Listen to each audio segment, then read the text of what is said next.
daawadayaal oo markale iyo barnaamijkeennii falaqayntii dunida iyo warbixinihii caalamiga dabcan saan horey ku sheegnay waa 28kii bishii May isniin 2018 oo kale iyo barnaamijkeennii falaqayntii dunida iyo warbixinihii dhinaca diblomaasiyadda dowladda dalkaasi Ruushka ayaa sheegtay in dhibaato xooggan ay ka dhalatay weerar culus oo ay soo qaadeen kooxaha hubeysan ee dagaalka kula jira dowladda Syria gobolka la yiraahdo Da'ir Sur magaalo ku taal waxaa la sheegay in afar ka mid ah saraakiisha military iyo taageerayaasha dowladda Assad ee gobolkaasi ay ku dhinteen weerar culus oo ka qarxay baa la yiri dhowr weerar oo loo adeegsaday baa hub artillery iyo waxa la yiri weerar markii dambe gacan isla tagay oo ay jabhaduhu ku soo qaadeen fasalig ay ciidamada Ruushka ku lahaayeen halkaasi kaasoo ay ku caawinayeen dowladda madaxweyne Bashar al-Assad iyadoo la aaminsanaa in dowladda Assad ay haatan inta badan qabsatay dalkaasi isla markaana ay ku siqaso inta ka hadhay ee kooxuhu ay gacanta ku hayaan ayaa haatan waxaa la sheegay in laba sarkaal oo iyagu la taliyaal dhinaca militariga ah oo Ruushka ay ku dhinteen weerarka halka laba kale oo dhaawacaan ay goordama ku qurbaxeen baa cusbitaalka sida ay ku soo warantay warbixin ay soo saartay wasaaradda gaashaandhigga dalkaasi Russia oo loo gudbiyay wakaaladda wararka AFP ayaa la sheegay in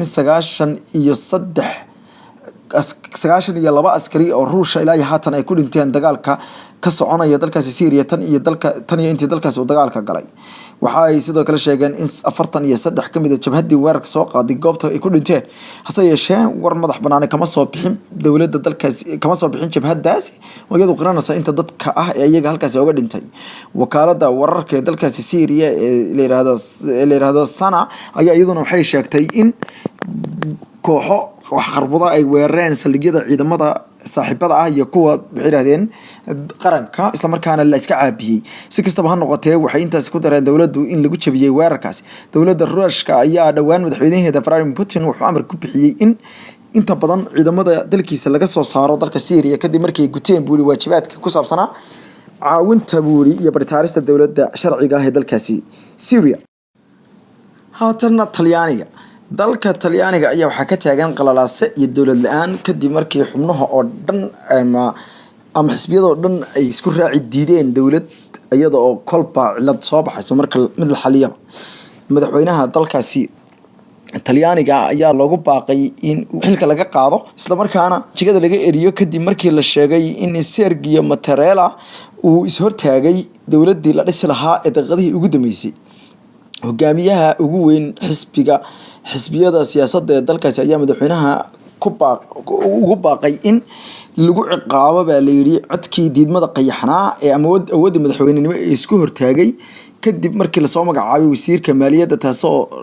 ku khasabtay in dawladii uu doonayay inuu soo dhiso ra'iisul wasaaraha haatan isaguna iscasilay Giuseppe Conte uu dib ula noqdo isla markaana asaguna uu iscasilo Luigi Di Maio oo asagu ah ninka ugu weyn xisbiga la yiraahdo 5 Star Party ayaa ugu baaqay Sergio Mattarella inuu shaqada ka tago kadib markii uu dalka ka abuuray buu yiri qalalaase dhinaca dastuurka isku dayadii ra'iisul wasaaraha Giuseppe Conte uu doonayay in dawlad ku cusub ayaa burburay kadib markii Mattarella uu diiday qaar ka mid ah golihiisa wasiirada gaar ahaan wasiirkii maaliyadda ee loo jiray Paolo Savona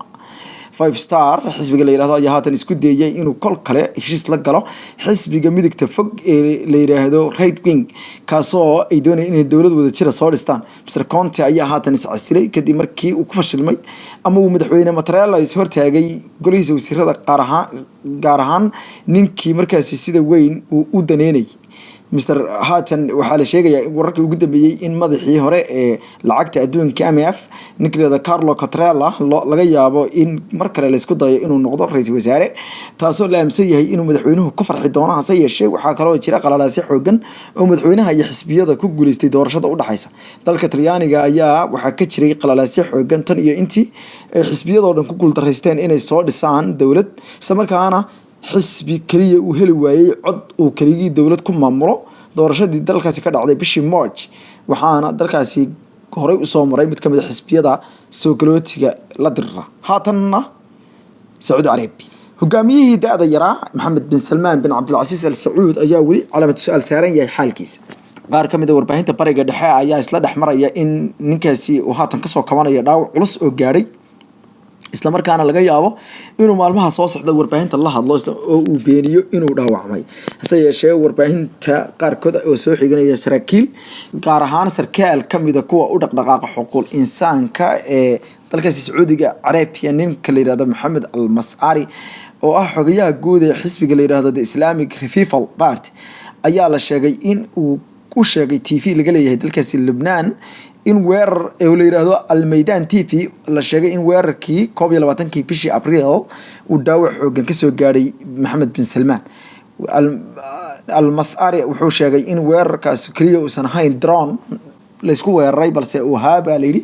weerar toos ah oo qaar cutub kamid ah ciidamada qalabka sida dalka Sacuudi Carabiya ay doonayeen inay afgambi kaga ridaan aqalka madaxtooyada ee marka looga taliyo dalkaasi Sacuudi Carabiya waxa uu sheegay in la aaminsan yahay in Mohammed bin Salman bin Abdul Aziz uu dhaawacmay isla markaana loola carray isbitaal ku yaala saldhig military oo halkaas amaankiisa si weyn loogu ilaalinayay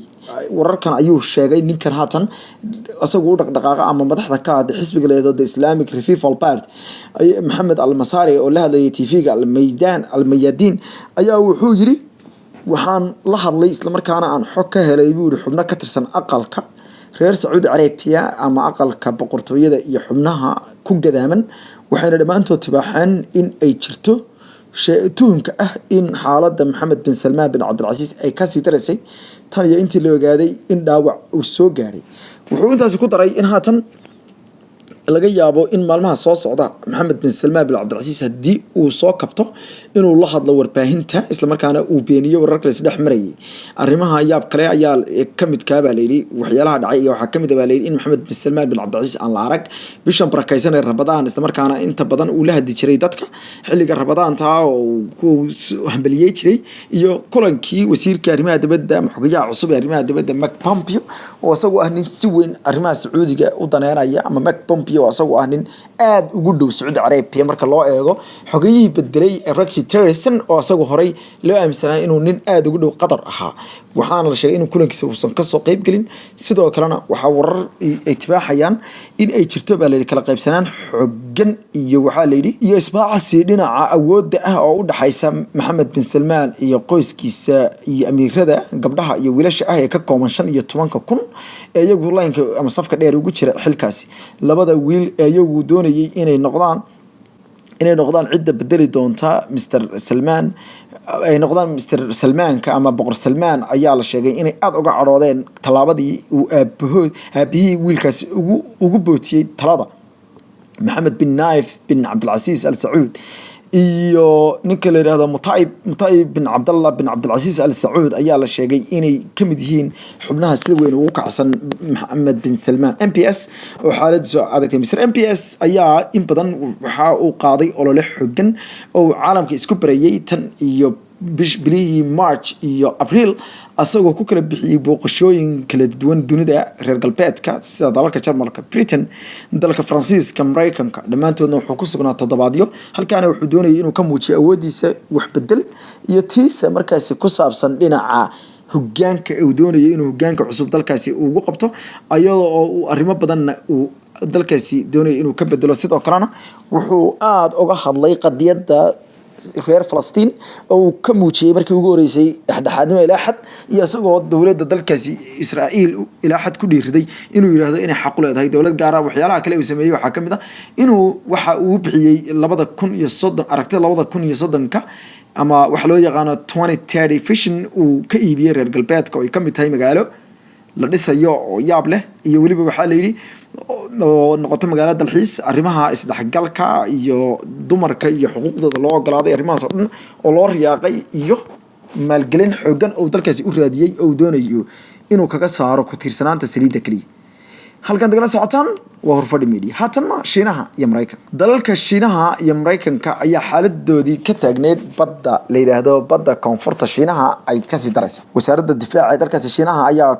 ugu yeedhay talaabo gardarro iyo dandaansi ah kadib markii Mareykanku uu ku soo xadgudbay bay yiraahdeen markab dagaal iyo waxa la oo taagnaaba la jasiirad kamid ah dhulka Shiinaha sida ay sheegayso Beijing warka qoraalka Beijing soo saartay ay ku sheegtay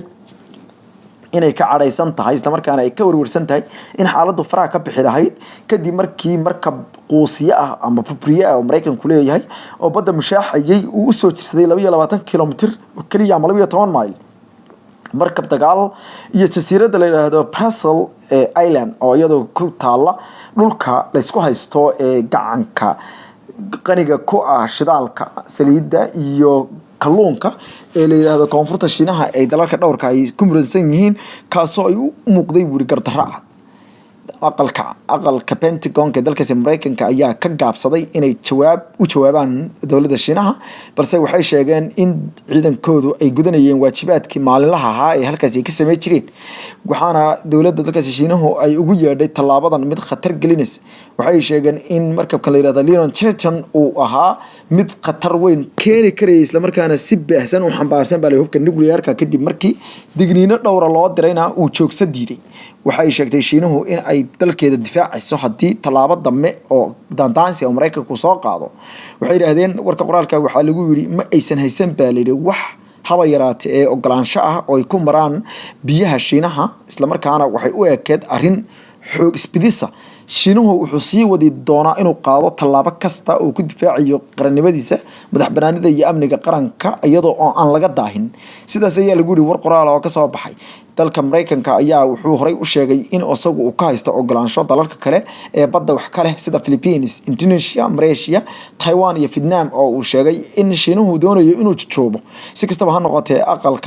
aqalka Pentagon ee militariga dalkaasi ayaa sheegay inay sii wadi doonaan wuxuu ugu yeeray la socoshada militariyeenta Shiinuhu ka wada gobolka isla markaana ay jawaab kasta bixi karaan haday yihiin Mareykanka Shiinaha ayaa dhawaan ku kala cawday dalkaasi Djibouti oo labaduba ay u xarun ay ku leeyihiin xarun military kadib markii la sheegay in ciidamada Shiinuhu ay leed shucaaca indhaha kaga fureen diyaarad Mareykan oo dul hay'aabisay magaalada Djibouti ee xarunta jamhuuriyadda Djibouti ee dalkaasi Djibouti si kastaba ha noqotee xiisadaha caalamka ayaa marba meel ka ifaya marba meel ka bika sameeyay inaguna wadaba soconaa wararka iyo warbixinaha meel yaallaanba way idin keeni doonaa hadii alla idmo daawadayaasha qiimaha leh faafinta wararka iyo raacitaankooda waa idinka xageena anana inaan idinkeena wararkii ugu dambeeyay dunida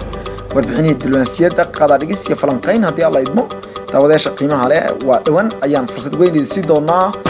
gaar ahaan maalinta ama maalmaha dabaaldega hambaliyada koobaad ama sanad guurada koobaad ee warfadhi media tan iyo inta aynu arki doono Ramadaan mubaarak iyo amaan Allah